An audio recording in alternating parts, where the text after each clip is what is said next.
దీని మొత్తం దీని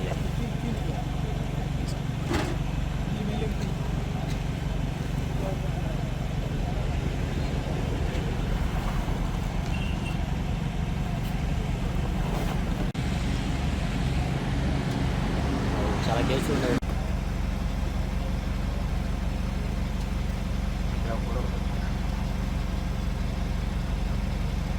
ఓకే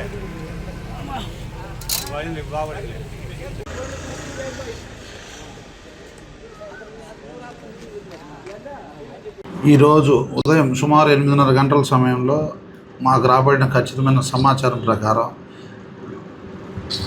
ఏర్పేట నుంచి నెల్లూరు వైపుగా ఒక పీడిఎస్ లోడ్ తోటి ఐచర్ వెహికల్ వెళ్తుందని చెప్పేసి మాకు సమాచారం వచ్చింది. అంతటి వెంటనే మేము రియాక్ట్ అయిపోయేసి వెనమాల అడ్ రోడ్ దగ్గర తిరుపతి ఫ్లైఓవర్ దిగే దగ్గర వెహికల్ చెకింగ్ పెడితే మాకు AP 13 TV 1395 అనే వెహికల్ ఒక లోడ్తో రావడం జరిగింది.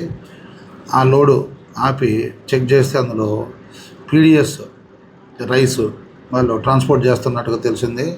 ఇందులో డ్రైవరు గుండూరు పృథ్వీ అనే అతనికి అసిస్టెంట్గా శ్రీనివాసరావు అనే అతను ఇద్దరు వస్తున్నారు. వీళ్ళకి APSRTC బస్టాండ్ ఏర్పేట వెనకాల వైపు నుంచి ఈ బండిలో తాళాలు పెట్టేసి ఆ బండిని తీసుకొని వెళ్ళి నెల్లూరు దగ్గర వేరే వాళ్ళు వచ్చి తీసుకుంటారు. ఆ ప్లేస్ చెప్తాము, అక్కడికి తీసుకెళ్ళమని చెప్తారు. వీళ్ళు ఆ క్రమంలో దీన్ని ఏర్పేడు బస్టాండ్ వెనకాల నుంచి తీసుకొని నెల్లూరు వైపుగా వెళ్తుంటే మనం పట్టుకోవడం జరిగింది. ఇందులో సుమారుగా 16 టన్నుల పీడిఎస్ రైస్ లోడ్ చేసుకొని తీసుకొని వెళ్తున్నారు. దీనికి కారణం రమేష్ అనే అతను తెలుస్తూ ఉంది.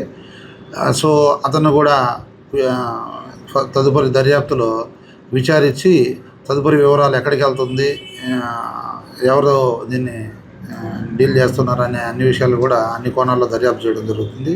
ఈ రమేష్ అనే అతను గతంలో నాయుడుపేటలో ఉంటున్నాడు. ఇప్పుడు ఏదో ఏర్పేడులో నివాసం ఉంటున్నాం, కాళహస్తి ఆ ఏర్పేడులో నివాసం ఉన్నట్లుగా డ్రైవర్ చెబుతున్నాడు. అతని పూర్తి వివరాలు కూడా తీసుకొని అతన్ని కూడా అదుపులోకి తీసుకొని అతని ద్వారా మిగిలిన సమాచారం రాబట్టి కేసు దర్యాప్తు చేయడం జరుగుతుంది.